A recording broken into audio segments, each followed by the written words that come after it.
de lire le chapitre 1 de la deuxième lettre de Paul aux Thessaloniciens. Et je vous dis voilà vraiment ce qui me saute aux yeux et au cœur. D'abord, Paul, Sylvain et Timothée s'adressent à l'église de Thessalonique, qui est en Dieu le Père et en Jésus-Christ notre Seigneur. C'est vraiment une drôle d'expression. Hein. L'église qui est en Dieu.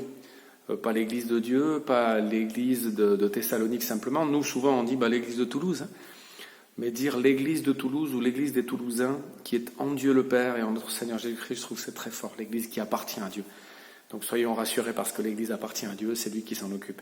Ensuite, en fait, Paul s'arrête vraiment dans ce premier chapitre sur les progrès des chrétiens de Thessalonique. Progrès dans la foi et dans l'amour, il est reconnaissant.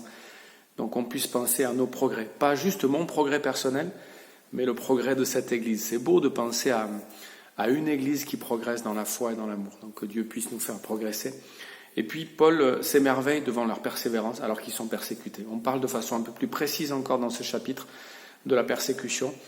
Et Paul est reconnaissant pour leur persévérance. Donc on peut aussi prier et penser à notre persévérance communautaire.